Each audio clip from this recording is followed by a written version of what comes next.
Here's the thing. These are perfect words that you're offering. A strong desire that hasn't manifested means that your usual conversation about it is going to be detailed and negative. Isn't that true? Because if you've got a strong desire and it hasn't manifested, then it backfires on you. So what is the logical thing? If you've got a strong desire that isn't manifesting, which means you've got some detailed stuff going on that's holding it from manifesting, that's causing the resistance, that's keeping it from revealing itself to you because you're not ready for it to reveal itself to you because you're vibrationally out of whack. What's the logical thing to do? Go general. Go general, less specific. So when you said, I have these really strong desires, we want to say, well, soften them or distract yourself from them or stop making them the big hairy deal that you're making them out to be and go general. So what is the really strong desire that you have? Just speak one part of it. Self-confidence. So go general about that. Self-confidence. Be specific. Be specific as you can be in a negative way, just for a moment. I have self-doubt sometimes, and it holds me back. I criticize. I don't accept myself the way I am. I'm always striving towards that place to be. You see how he started out, and now he's used the word always, so it's gotten more specific. I always do what? I have such high standards, and I so want to be this specific being, and I don't allow myself to where I am now. You started to say I always. I'm not sure where I always sabotage myself, or I always have self-doubt, or I always, so really specific and really uncomfortable. So go general right now in that subject. I'm not as confident as I'd like to be, but I guess a lot of people aren't, and I don't have to figure it out all right now, and things are getting sort of kind of better for me, taken a whole lot longer than I want it to, but I guess I'll probably make my way along in time, just more general.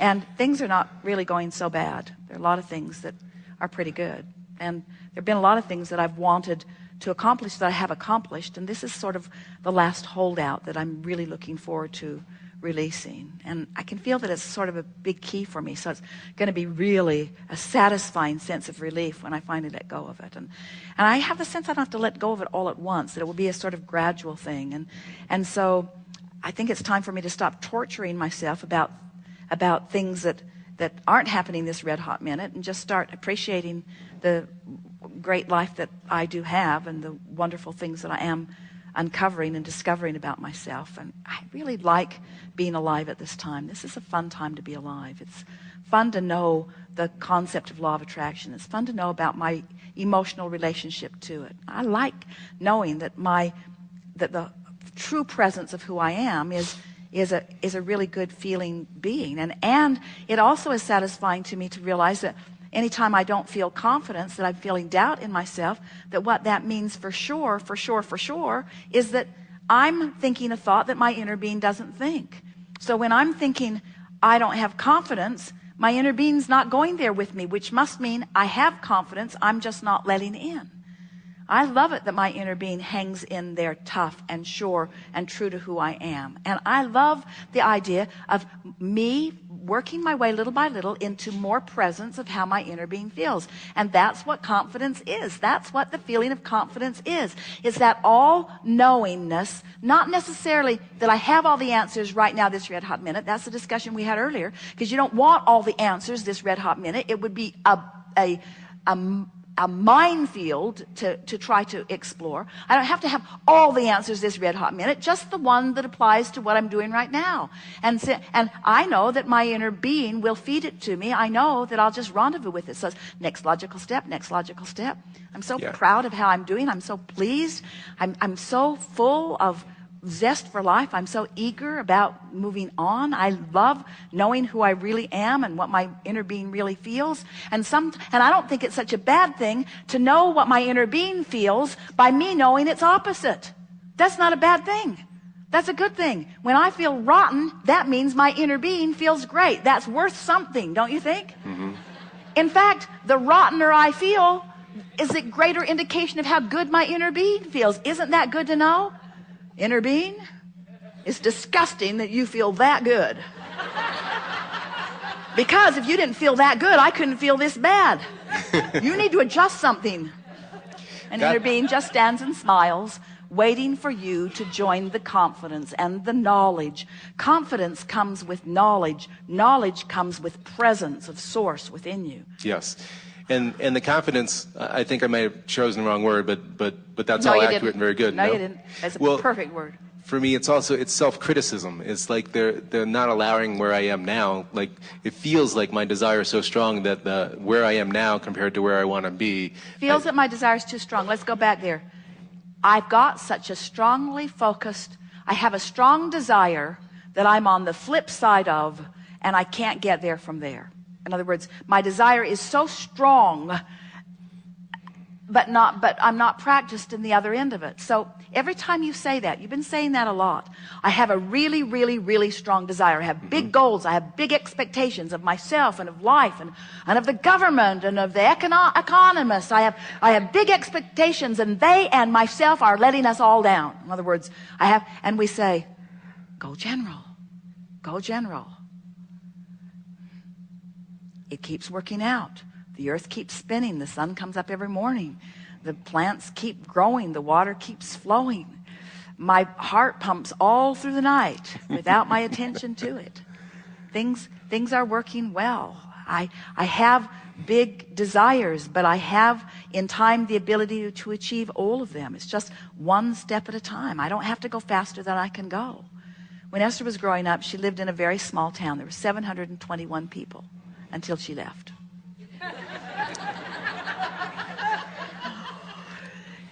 And she walked everywhere because it was small and the family car was not available to her. And she remembers the feeling of needing to go faster and not being able to. In other words, you can only walk so fast. In other words, she just wanted to teleport herself there. In other words, that feeling of impatience, of not being able to cover a distance any faster. And that a lot of you have those feelings. That it's just in the airport, the announcement says, "Thank you for your patience." And Esther always says, "I'm not patient." Don't thank me for patience. In other words, we don't want you to acquiesce. We don't want you to give in to that feeling of not enough momentum. And so when you say I have big goals, add to that, I have big goals which, like everybody's big goals, are unachievable all at once. It's not ever been my goal to live it all now. It's been my intention as I came forth to savor the unfolding of it. In other words, when somebody hands you an ice cream cone that is the most delicious ice cream that you have ever tasted. You've tasted it all of the flavors from all of the places, and you've identified that this is the one that you like the best. And it's this wonderful day, and it's piled high, and it's in your hand, and you don't say, "I'm going to see how quickly I can eat this." I'm going to see how fast I can bring this ice cream experience to an end. How quickly can I get this over with? Instead, you savor it, don't you? Don't you savor it? Don't you lick it off your arm and up your hand and around the cone? Absolutely. And you don't even want any of it to drip on the sidewalk. You try to get it all. In other words, you...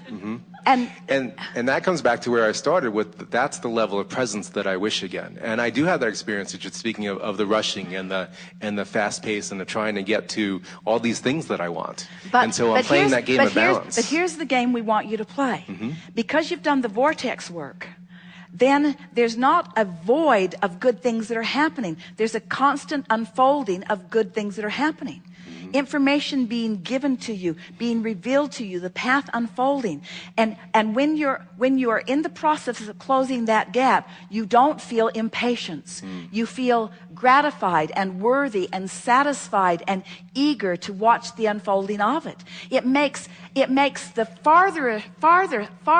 farness from where you want to be even more delicious, because the journey is satisfying every step of the way. It doesn't matter how far you are from where you want to be, as long as you're moving in the direction of it, there's satisfaction. You see, and most people keep thinking that the satisfaction only comes when you get there. That's flawed. That satisfaction lasts that long. And then you're off saying, is that all there is? Is that all there is? And so the closing of the gap is such a delicious thing as long as you're closing the gap. So we don't want you to be critical of your negative emotion. We just want you to make it more general so that you can begin feeling the momentum of closing the gap. You don't even have to be positive before you start feeling good. Isn't that weird? Because everything's relative. When you were specifically negative, being less specifically negative feels better, and being generally negative feels better still. And then, oh, can't you feel it beginning to build and build and build and build and build? And do you really want to miss any of that? Do you really want to miss any of that? Barbara and Esther were so playful in the airport in Atlanta that they began making friends with all kinds of people who followed them through. It was like they were making a movie together. One family was on the plane, on the tarmac, on the plane when they couldn't operate the jetway, on the plane when the jetway was this far from the ramp, where the jetway was this far from the plane, and they all could have easily leaped across it and made their flights, but they wouldn't let them because there is a federal guideline that says there cannot be a gap. And Esther said, I can't even spit in that hole. It's so narrow. In other words, really, no one could fall through that. Nothing could fall through that. But there is a rule. And so it's as it is unfolding and they are having fun with all of that, the flight attendant said to Barbara and Esther, on about 10 occasions, you're in timeout. Which was her way of saying, I'm really enjoying how much fun you're having in this situation. And then as they were leaving the area, Jerry wrote in his email that he sent to some, an awareness that just came to him recently, that if you will allow it, that all kinds of angelic people will rendezvous with you when you're ready to let it be. That as you share this planet with so many others, that if you will let yourself be in a place of receiving them, that every single one of them has the potential of exerting angelic influence into your experience, of uplifting you. Every single one of them, 100% of them, has the ability if you're in the right place, you see. And so Barbara and Esther were standing there having this playful thought, and Esther thought about that and was speaking it to Barbara. And then this woman wearing the red coat, who had been putting them on timeout because she was making the gate announcements that there was a delay, but people were coming who hadn't heard it. And so they would go up, and then she would beat up on them. And so Barbara and Esther were trying to save people the trouble of being beat up on. So they were trying to inform people as they arrived about what was happening. And then they would laugh about it. And then the people usually would say, well, I need to go ask anyway. And Esther would say, well, then go, let them beat up on you. But we're telling you what's going on. And then the woman would hear, and she would say, you are in timeout, you are in timeout. And so as the whole thing was ending and they were finally getting on the delayed flight, the woman in the red coat came to Esther as she was thinking about Jerry's quotation. She made an announcement. My name is Angel. My name is Angel. And Esther said, of course your name is Angel. Could it be anything other than Angel? With the ride we're taking here today? In other words, isn't the universe just knocking itself out big time? And then Angel came and wrapped her wings, we're not kidding you, around Esther and Barbara and said, thanks for keeping it light, ladies. Would you want to miss a manifestation like that? No. In other words, seems like a delay. Seems like I'm going too slow. Seems like something's gone wrong. When really what's happened is the universe has orchestrated for you an opportunity to savor life in detail. Because where are you going anyway? Where are you going? Where are you going? Where are you going? You want to go stand in a line at Disneyland? Where are you going? Where are you going? Isn't this why you're here anyway? Aren't you here for these interactions? Aren't you here for this co-creation? Aren't you here for these goosebump moments? Aren't you here to savor life with other savors of life? Isn't that what it's all about? Yes, indeed. Present in the moment. Yes, thank you so much. Love you very much.